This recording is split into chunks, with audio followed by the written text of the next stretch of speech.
ನಮಸ್ಕಾರ, ನಾನು ರಂಜಿತ್ ಶಿರಿಯಾರ. ನಾವು ಕಾಶ್ಮೀರದಲ್ಲಿ ಸುಮಾರು 17ನೇ ದಿನ ಇವತ್ತು. ಭಾರತ ಮತ್ತು ಪಾಕಿಸ್ತಾನದ ನಡುವಿನ ಈ ಉದ್ವಿಗ್ನ ಪರಿಸ್ಥಿತಿ ಪಾಕಿಸ್ತಾನ ಭಾರತದ ಬೆನ್ನಿಗೆ ಚೂರಿ ಹಾಕಿದೆ. ನಾವು ಕದನ ವಿರಾಮವನ್ನು ಘೋಷಿಸ್ತೀವಿ ಅಂಥೇಳಿ ಬೆನ್ನಿಗೆ ಚೂರಿ ಹಾಕಿ ಭಾರತೀಯರ ಗಡಿ ಭಾಗದ ಜನರ ಬದುಕನ್ನು ಮೂರಾಬಟ್ಟೆ ಮಾಡಿಬಿಟ್ಟಿದೆ. ನೋಡಿ, ಭಾರತೀಯ ಸೇನೆ ನಿನ್ನೆ ಪಾಕಿಸ್ತಾನ ಕದನ ವಿರಾಮವನ್ನು ಘೋಷಣೆ ಮಾಡ್ತು, ಮತ್ತೆ ಗುಂಡಿನ ದಾಳಿ ಆಗೋದಿಲ್ಲ ಅನ್ನೋ ಕಾರಣಕ್ಕೋಸ್ಕರ ಎಲ್ಲ ಕಡೆಗಳಲ್ಲೂ ಕೂಡ ಬ್ಲ್ಯಾಕ್ಔಟ್ ಏನಿತ್ತು ಅದನ್ನು ಸ್ಟೆಪ್ ಡೌನ್ ಮಾಡಿದರು. ಹಾಗೆ ಅದ್ರ ಜೊತೆಗೆ ಭಾರತೀಯ ಸೇನೆಯ ಎಲ್ಲ ಸೇನಾ ಆಪರೇಷನ್ಗಳು ಕೂಡ ಸ್ಥಗಿತ ಆಗಿತ್ತು. ಇಂಥ ಸರಿಯಾದ ಸಮಯ ಅಂತ ಅಂದ್ಕೊಂಡು ಪಾಕಿಸ್ತಾನ ಸೇನೆ ಮಾಡಿರುವಂಥ ಕುಕೃತ್ಯ, ಆ ಸ್ಥಳದಲ್ಲಿ ನಾನಿದ್ದೀನಿ. ಗುಂಡಿನ ದಾಳಿಯಾಗಿ ಮನೆ ಧ್ವಂಸ ಆಗಿರುವಂಥ ಸ್ಥಳದಲ್ಲಿ ನಾನಿದ್ದೀನಿ. ನೋಡಿ, ಪಾಕಿಸ್ತಾನ ಇಲ್ಲಿಂದ ಸುಮಾರು ಒಂದು 10 ಕಿಲೋಮೀಟರ್ ದೂರದಲ್ಲಿ ಶೆಲ್ಗಳ ದಾಳಿ ಆದಾಗ ಸುಟ್ಟು ಕರಕಲಾದಂಥ ಆ ಶೆಲ್ಗಳು ನನ್ನ ಕೈಯಲ್ಲಿದೆ. ಪಾಕಿಸ್ತಾನ ಸೇನೆ ತನ್ನ ಗಡಿಯಿಂದ ಹಾಜಿಪುರ್ ಅಂತೇಳಿ ಇಲ್ಲಿಂದ ಸುಮಾರು 10 ಕಿಲೋಮೀಟರ್ ದೂರ ಹೋದರೆ ಭಾರತದ ಬಾರ್ಡರ್, ಅದು ಚಾವುಂಡ ಅನ್ನೋ ಗ್ರಾಮ ಭಾರತದ್ದು, ಆ ಕಡೆ ಇರೋದು ಹಾಜಿಪುರ ಅಂತ. ಹಾಜಿಪುರದಲ್ಲಿ ಪಾಕಿಸ್ತಾನ ಸೇನೆ ಈ ಶೆಲ್ಗಳನ್ನು ಇಲ್ಲಿನ ನಿವಾಸಿಗಳ ಮನೆ ಮೇಲೆ, ನಾಗರಿಕರನ್ನು ಗುರಿಯಾಗಿಸಿಕೊಂಡು ಮಾಡಿದಂಥ ದಾಳಿಯಲ್ಲಿ ಮನೆ ಹೇಗೆ ಸುಟ್ಟು ಕರಕಲಾಗಿದೆ ಮತ್ತು ಮನೆಯ ಈ ವಿಧ್ವಂಸ ಕೃತ್ಯದಿಂದ ಛಿದ್ರವಾಗಿರುವಂಥ ಮನೆಯನ್ನು ಕೂಡ ನಾನಿವತ್ತು ಎಕ್ಸ್ಪ್ಲೋರ್ ಮಾಡ್ತಾ ಹೋಗ್ತೀನಿ ಇದೇ ಶೆಲ್ಗಳ ಮೂಲಕ. ಇವುಗಳ ರೇಂಜ್ ಸುಮಾರು ಒಂದು 20 ಕಿಲೋಮೀಟರ್ ಇರುತ್ತೆ. ಈ ಶೆಲ್ಗಳು ಎಲ್ಲ ಪೀಸ್ ಆಗಿದ್ದಾವೆ. ಈ ಶೆಲ್ಗಳ ರೇಂಜ್ 20 ಕಿಲೋಮೀಟರ್ವರೆಗೂ ಇರುತ್ತೆ. ಇಲ್ಲಿಂದ 10 ಕಿಲೋಮೀಟರ್ ದೂರ ಹೋದರೆ ಹಾಜಿಪುರದಲ್ಲಿ ಪಾಕಿಸ್ತಾನ ಸೇನೆ ಬೆಳಿಗ್ಗೆ 5 ಗಂಟೆ ಸುಮಾರಿಗೆ ಅಟ್ಯಾಕ್ ಮಾಡಿದೆ. ಅಟ್ಯಾಕ್ ಮಾಡಿದ್ರಿಂದಾಗಿ ಮನೆ ಹೆಂಗಾಗಿದೆ ಕೇಳಿದರೆ, ನೋಡಿ, ಮನೆ ಎಲ್ಲ ಸುಟ್ಟು ಹೋಗಿದೆ ಅಂತ ಹೇಳಿದರೆ ಈ ಬುಲೆಟ್ ಬಿದ್ದು ಗುಂಡಿನ ದಾಳಿ, ಶೆಲ್ನ ದಾಳಿಗೆ ಮನೆ ಹೇಗಾಗಿದೆ ನೋಡಿ. ಮೇಲ್ಗಡೆ ಒಂದು 5-6 ಪಾರಿವಾಳಗಳು ಸತ್ತು ಬಿದ್ದಿದ್ವು. ಮನೆಯಲ್ಲಿ ಪಾರಿವಾಳವನ್ನು ಸಾಕಿದ್ರು. ಆ ರೇಂಜ್ ಹೇಗಿದೆ ಅಂತ ಕೇಳಿದರೆ ಮರದ ತುಂಡುಗಳೆಲ್ಲವೂ ಕೂಡ ಸೀಳ್ಕೊಂಡು ಹೋಗಿರೋದನ್ನು ನೋಡಿ. 5 ಗಂಟೆ ಸುಮಾರಿಗೆ ಅವರೆಲ್ಲರೂ ಕೂಡ ಶಬ್ದ ಕೇಳುತ್ತೆ. ಶಬ್ದ ಕೇಳಿದಾಗ ಏನಾಯಿತು ಅಂತ ಗೊತ್ತಿಲ್ಲ. ಆ ಕಡೆ ನೋಡಿ, ನಾನು ಆ ಕಡೆ ತೋರಿಸ್ತೀನಲ್ಲ, ಈ ಕಡೆಗೆ ಅಲ್ಲಿ ಹಾಜಿಪುರ, ಇದೇ ಬೆಟ್ಟ, ಇದೇ ಪಹಾಡ್ ಇದೆಯಲ್ಲ, ಪಹಾಡ್ನ ಆ ಕಡೆಗಿರೋದೇ ಪಾಕಿಸ್ತಾನದ ಹಾಜಿಪುರ್ ಎನ್ನುವ ಊರು. ಆ ಊರಿನಿಂದ ಸುಮಾರು 10 ಕಿಲೋಮೀಟರ್ ದೂರದಲ್ಲಿ ನಾವು ಬಾಂಡಿ ಅನ್ನುವ ಈ ಊರಿನಲ್ಲಿದ್ದೀವಿ. ಬಾಂಡಿ ಅನ್ನೋದು ನಾನು ನಿಂತಿರುವಂಥ ಈ ಜಾಗ. ಬಾಂಡಿಯನ್ನು ಗುರಿಯಾಗಿಸಿ, ನಾಗರಿಕರನ್ನು ಗುರಿಯಾಗಿಸಿ ಪಾಕಿಸ್ತಾನ ಸೇನೆ ಮಾಡಿದಂತಹ ಅಟ್ಯಾಕ್ನಲ್ಲಿ ಇಲ್ಲಿ ನಾಗರಿಕರ ಮನೆಗಳೆಲ್ಲವೂ ಕೂಡ ಈಗ ಸಂಪೂರ್ಣ ಛಿದ್ರವಾಗಿರೋದು. ಗುಂಡು ತಗುಲಿ, ಇಲ್ಲಿ ನೋಡಿ, ಗುಂಡು ತಗುಲಿ ಇದೆಷ್ಟು ಡೀಪಾಗಿ ಹೊಕ್ಕಿದೆ ಅನ್ನೋದನ್ನು ನೋಡಿ. ಸುಮಾರು ಒಂದು 5 ಗಂಟೆ ಸುಮಾರಿಗೆ ಅವರೆಲ್ಲರೂ ಕೂಡ ಮನೆಯಲ್ಲಿದ್ದವರು ಏನಾಯಿತು ಅಂತೇಳಿ ನೋಡೋದ್ರೊಳಗಡೆ ಗುಂಡಿನ ಶಬ್ದ, ಸ್ಫೋಟದ ಶಬ್ದ, ಈ ರೀತಿಯ ಶೆಲ್ಗಳ ಅಟ್ಯಾಕ್ ಆಗುತ್ತೆ. ಅವರೆಲ್ಲರೂ ಕೂಡ ಆಗ ತಕ್ಷಣಕ್ಕೆ ಮನೆಯವರೆಲ್ಲರೂ ಕೂಡ ಒಳಗಡೆ ಒಂದು ಬಂಕರ್ ಇದೆ, ಬಂಕರ್ನ ಒಳಗಡೆ ಹೊಕ್ಕೊಳ್ತಾರೆ. ಅವರು ಬಂಕರ್ನ ಒಳಗಡೆ ಅವಿತ್ಕೊಳ್ತಾರೆ. ಇಲ್ಲದೇ ಇದ್ರೆ ಅವ್ರ ಮನೆಯವರಿಗೆ ಎಲ್ರಿಗೂ ಕೂಡ ಗುಂಡು ತಗುಲ್ತಾ ಇತ್ತು. ಅವರು ಎಲ್ಲರೂ ಕೂಡ ದಾರುಣವಾಗಿ ಸಾವನ್ನಪ್ತಾ ಇದ್ರು. ಆದರೆ ಹಾಗಾಗಿಲ್ಲ ನೋಡಿ, ಗ್ಲಾಸ್ ಪೀಸೆಲ್ಲ ಬಿದ್ದು ಒಡೆದೋಗಿರೋದು ನೋಡಿ. ಇದು ಪಾಕಿಸ್ತಾನದ ದಾಳಿಗೆ ಆಗಿರುವಂಥ ಹಾನಿ. ಇದು ಈ ರೀತಿಯ ಬಂಕರ್ನಲ್ಲಿ ಅವರು ಅವಿತುಕೊಳ್ತಾರೆ, ಆಶ್ರಯವನ್ನು ಪಡಿತಾರೆ. ಇದೇ ಬಂಕರ್ ಹಿಂಗಿದೆ ನೋಡಿ, ಬಂಕರ್, ಈ ಕಲ್ಲಿನ ಬಂಕರ್ ಇದು. ಈ ಬಂಕರ್ನ ಒಳಗಡೆ ಹೋಗಿ ಇವರು ಆಶ್ರಯವನ್ನು ಪಡೆದರು. ಹಾಗಾಗಿ ಅವರಿಗೇನು ಕೂಡ ಆಗಿಲ್ಲ. 1988ರಲ್ಲಿ ಈ ರೀತಿಯ ದಾಳಿ ಆಗಿತ್ತು ಅನ್ನೋದನ್ನು ಆ ಮನೆಯವರೆಲ್ಲರೂ ಕೂಡ ಹೇಳ್ತಾರೆ. ಇಷ್ಟು ಡೀಪಾಗಿ ಆಗಿರಲಿಲ್ಲ. ಇದೇ ನೋಡಿ, ಇದೇ ಬಂಕರ್. ಈ ಬಂಕರ್ನಲ್ಲಿ ಅವರು ಇಡೀ ದಿನ ಕಳೀತಾರೆ.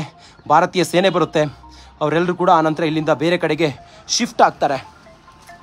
ಇದು ಹಿಂಗಾಯ್ತಲ್ಲ, ಹಿಂಗಾದಾಗ ಸುಮಾರು ಒಂದು ಗಂಟೆಗಳ ಕಾಲ ಇಲ್ಲಿ ದಾಳಿ ಆಯಿತು ಅನ್ನೋದ್ರ ಬಗ್ಗೆ ಅವ್ರ ಮನೆಯವರೆಲ್ಲರೂ ಹೇಳ್ತಾರೆ. ನಾನು ಮೇಲ್ಗಡೆ ಹೋಗ್ತೀನಿ. ಈಗ ದಾಳಿ ಆಯ್ತಲ್ಲ, ಆ ಮನೆಯ ಮೇಲ್ಗಡೆ ಹೋಗ್ತೀನಿ ನಾನು. ಮನೆ ಒಳಗಡೆ ಎಲ್ಲ ಚಲಾಪಿಲಿ ಆಗಿರೋದು. ಇದು ಪಾಕಿಸ್ತಾನದ ಸೇನೆಯ ಅಪ್ರಚೋದಿತ ಗುಂಡಿನ ದಾಳಿಗೆ ಮನೆ ಧ್ವಂಸ ಆಗಿರೋದನ್ನು ನೀವೀಗ ನೋಡ್ತಾ ಇದ್ದೀರಿ. ಸೇನೆಯನ್ನು ಅವರಿಗೆ ಟಚ್ ಮಾಡೋದಕ್ಕೂ ಆಗೋದಿಲ್ಲ. ಹಾಗಾಗಿ ಅವರು ಈ ರೀತಿ ಅಮಾಯಕರನ್ನು, ನಾಗರಿಕರನ್ನು ಗುರಿಯಾಗಿಸಿಕೊಂಡು ದಾಳಿ ಮಾಡ್ತಾರೆ. ನಾಗರಿಕರನ್ನು ಗುರಿಯಾಗಿಸಿಕೊಂಡು ದಾಳಿ ಮಾಡಿ ಶೆಲ್, ಸುಧಾರಿತ ಶಸ್ತ್ರಾಸ್ತ್ರಗಳಿಂದ ಅಥವಾ ಅಲ್ಲಿಂದ ಸ್ಫೋಟಕಗಳನ್ನು ಈ ಕಡೆ ಹಾರಿಸುವ ಮೂಲಕ ಅವರು ಇಲ್ಲಿ ಎಲ್ಲವನ್ನು ಛಿದ್ರ ಮಾಡಿದ್ದಾರೆ. ನೋಡಿ, ನೀವು ನೋಡ್ತಾ ಇದ್ದೀರಲ್ಲ, ಮನೆಯೆಲ್ಲ ನೋಡಿ, ಗುಂಡಿನ ದಾಳಿಯಾಗಿ ಮನೆಯೆಲ್ಲ ಛಿದ್ರ ಆಗಿರೋದು. 3 ಜನ ಇಲ್ಲಿ ವಾಸ ಇದ್ದಂತೆ. ಸುಮಾರು 4 ಮನೆಗಳು ಸಂಪೂರ್ಣವಾಗಿ ಧ್ವಂಸ ಆಗಿ ಹೋಗಿದ್ದಾವೆ. 4 ಮನೆಗಳು ಶೆಲ್ ದಾಳಿಗೆ ಸಂಪೂರ್ಣವಾಗಿ ಇಲ್ಲಿ ಛಿದ್ರವಾಗಿ ಹೋಗಿರೋದು. ಎಲ್ಲವೂ ಚಲ್ಲಾಪಿಲ್ಲಿಯಾಗಿ ಬಿದ್ದಿರೋದನ್ನು ತಾವು ಗಮನಿಸ್ತಾ ಇದ್ದೀರಿ. ಇದು ಪಾಕಿಸ್ತಾನದ ಆ ಕಡೆಯಿಂದ ನೋಡಿ, ಹಾಜಿಪುರ್ ಎನ್ನುವ ಪಾಕಿಸ್ತಾನದ ಊರಿನಿಂದ LOC ಲೈನ್ ಆಫ್ ಕಂಟ್ರೋಲ್, ಅದು ಲೈನ್ ಆಫ್ ಕಂಟ್ರೋಲಿಂದ ಬಂದಂಥ ಗುಂಡು ಶೆಲ್. ಇದೇ ಶೆಲ್ ಅಂದರೆ ಬೇರೇನಲ್ಲ, ಇದೀಗ ಇಲ್ಲಿ ಬಂದು ಬ್ಲಾಸ್ಟ್ ಆಗಿದೆ. ಇದೇ ಶೆಲ್ ಇಲ್ಲಿ ಬಂದು ಬ್ಲಾಸ್ಟ್ ಆಗಿ ಹೀಗೆಲ್ಲ ಆಗಿರೋದು. ಪಾರಿವಾಳಗಳೆಲ್ಲ ಸತ್ತು ಬಿದ್ದಿರೋದು, ನಾನು ಆಗಲೇ ಹೇಳಿದ್ನಲ್ಲ, ಪಾರಿವಾಳಗಳೆಲ್ಲ ಸತ್ತು ಬಿದ್ದಿರೋದೆಲ್ಲ ತಾವು ಗಮನಿಸ್ತಾ ಇದ್ದೀರಲ್ಲ.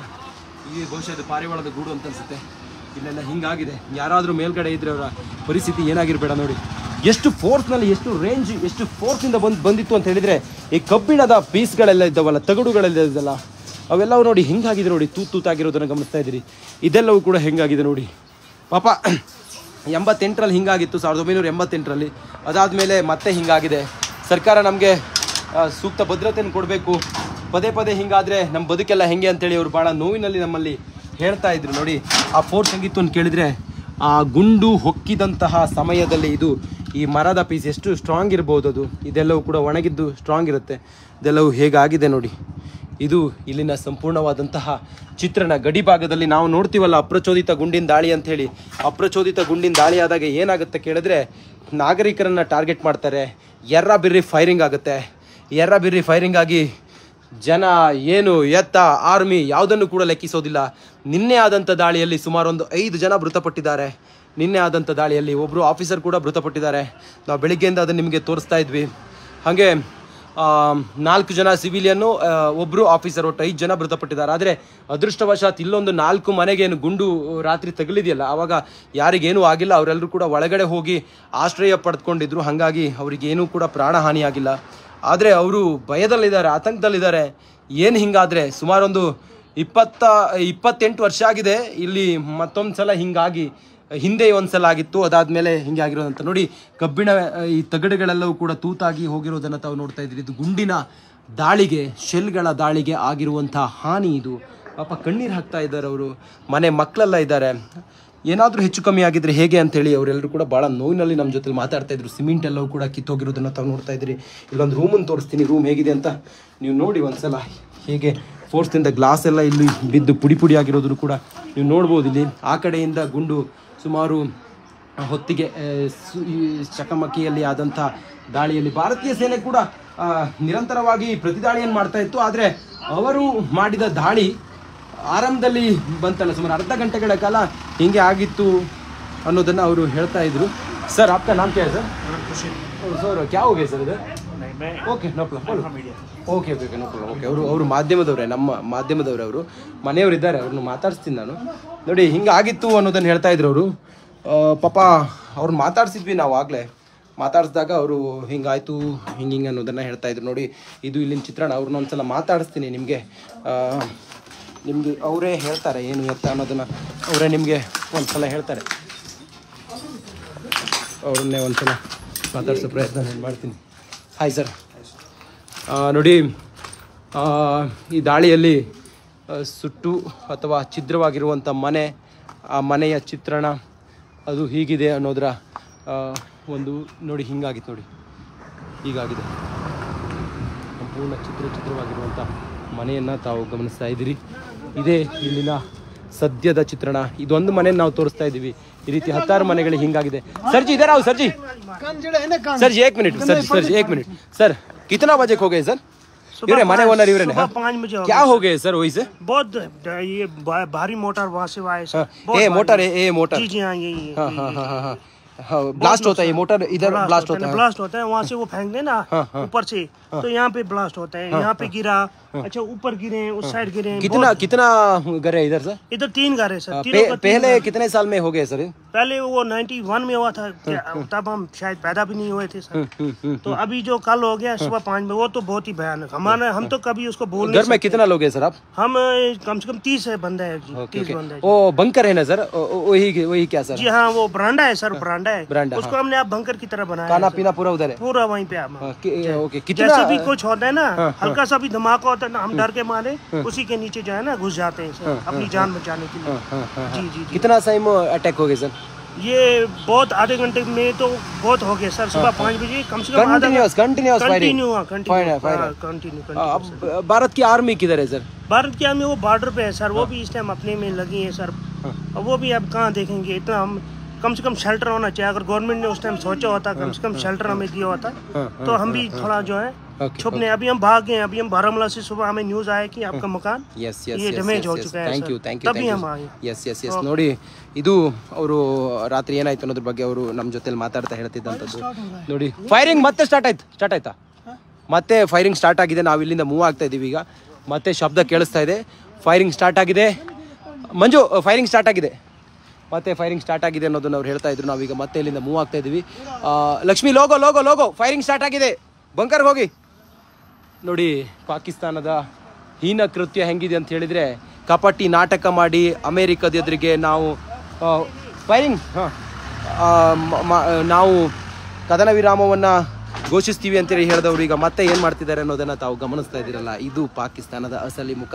ರಿಪಬ್ಲಿಕ್ ಕನ್ನಡ ಸುಮಾರು ಒಂದು 17 ದಿನದಿಂದ ಇಲ್ಲೇ ಇದ್ದು ಚಿತ್ರಣವನ್ನು ನಾವು ನಿಮಗೆ ತೋರಿಸುವಂಥ ಪ್ರಯತ್ನವನ್ನು ಮಾಡ್ತಾ ಇದ್ವಿ. ನೋಡಿ ಎಂಥ ಹೀನ ರಾಷ್ಟ್ರ, ಎಂಥ ಪಾಪಿ ರಾಷ್ಟ್ರ ಅಮಾಯಕರನ್ನು ಗುರಿಯಾಗಿಸಿಕೊಂಡು ದಾಳಿ ಮಾಡುತ್ತೆ, ಅಮಾಯಕರನ್ನು ಟಾರ್ಗೆಟ್ ಮಾಡ್ತಾರೆ. ಆ ಮೂಲಕ ಜನರಿಗೆ ಹಿಂಸೆ ಕೊಡೋದು ಪಾಪಿ ಪಾಕಿಸ್ತಾನ. ನಮ್ಮ ಸೇನೆಯವ್ರಿಗೆ ಏನೂ ಮಾಡಲಿಕ್ಕಾಗೋದಿಲ್ಲ, ಜನರಿಗೆ ಅಟ್ಯಾಕ್ ಮಾಡೋದು, ಈ ರೀತಿಯೆಲ್ಲ ಹೀನ ಕೃತ್ಯವನ್ನು ಮಾಡ್ತಾ ಇದೆ. ಈಗ ಭಾರತ ಒಂದು ಆಪರೇಷನ್ ಅಥವಾ ನಿರ್ಣಾಯಕ ಹಂತದಲ್ಲಿ ಇದನ್ನು ಈಗ ಸಂಪೂರ್ಣವಾಗಿ ಮುಗಿಸೋ ಪ್ರಯತ್ನವನ್ನು ಮಾಡಬೇಕು. ಆ ಮೂಲಕ ಭಾರತೀಯರಿಗೆ ಒಂದು ಭದ್ರತೆಯನ್ನು ಒದಗಿಸಬೇಕನ್ನೋದು. ಆ ಕಾರಣದಿಂದ ಪ್ರತಿನಿತ್ಯವೂ ಕೂಡ ಇಲ್ಲಿ ಸೇನೆ ಕಾರ್ಯಾಚರಣೆ ಎಲ್ಲವೂ ನಡೀತಾ ಇದೆ. ಅಂತಿಮ ಹಂತದ ಹೋರಾಟದಲ್ಲಿ ನಾವು ಅವ್ರ ಜೊತೆಯಲ್ಲಿ ಯಾವುದೇ ರಾಜಿ ಮಾಡಿಕೊಳ್ಳದೆ ನಮ್ಮದು ಏನಿದೆ POK ಪಾಕ್ ಆಕ್ಯುಪೈಡ್ ಕಾಶ್ಮೀರವನ್ನು ನಾವು ಮತ್ತೆ ನಮ್ಮ ಕಬ್ಜಾ ಮಾಡಿಕೊಂಡು ಇಡೀ ಪಾಕಿಸ್ತಾನ ಅಖಂಡ ಭಾರತದ ಕಲ್ಪನೆ ಏನಿದೆ, ಮತ್ತೆ ಭಾರತ ಅಖಂಡ ಭಾರತ ಆಗುತ್ತೆ ಅನ್ನೋ ಒಂದು ಆಶಾಭಾವನೆಯೊಂದಿಗೆ ನಾವೆಲ್ಲರೂ ಕೂಡ ಇದ್ದೀವಿ. ಜೈ ಹಿಂದ್. ತಾವೆಲ್ಲರೂ ಹುಷಾರಾಗಿರಿ. ಕಾಶ್ಮೀರದಲ್ಲಿರೋರು ಕನ್ನಡಿಗರು ರಿಪಬ್ಲಿಕ್ ಕನ್ನಡವನ್ನು ನೋಡ್ತಾ ಇರಿ. ನಿಮಗೆ ಪ್ರತಿ ಕ್ಷಣವೂ ಕೂಡ ಪ್ರತಿ ಮಿನಿಟು ಕೂಡ ಇಲ್ಲಿನ ಚಿತ್ರಣವನ್ನು ನಾವು ನಿಮಗೆ ತೋರಿಸ್ತಾ ಇದ್ದೀವಿ. ನಾನು ರಂಜಿತ್ ಶಿರಿಯಾರ್. ಸುಮಾರು ಒಂದು 17 ದಿನ ಆಗಿದೆ ನಾವಿಲ್ಲಿದ್ದು. ಇಲ್ಲಿನ ಸಂಪೂರ್ಣ ಮಾಹಿತಿ ನಿಮಗಾಗಿ ನಾವು ನಮ್ಮ ಚಾನಲ್ ಮೂಲಕ ನಾವು ನಿಮಗೆ ತಿಳಿಸ್ತಾ ಇದ್ದೀವಿ. ನಮ್ಮ ಅತಿದೊಡ್ಡ ತಂಡ, ರಿಪಬ್ಲಿಕ್ ಕನ್ನಡದ ಅತಿದೊಡ್ಡ ತಂಡ ಇಲ್ಲಿದ್ದು ನಿಮಗೆ ಇಲ್ಲಿನ ಸಂಪೂರ್ಣ ಪರಿಸ್ಥಿತಿಯನ್ನು, ವಸ್ತುಸ್ಥಿತಿಯನ್ನು ತಿಳಿಸುವಂಥ ಪ್ರಯತ್ನವನ್ನು ಮಾಡ್ತಾ ಇದೆ. Thank you. ಜೈ ಹಿಂದ್, ಜೈ ಭಾರತ್. ಭಾರತ್ ಮಾತಾ ಕಿ ಜೈ. ನಮಸ್ಕಾರ.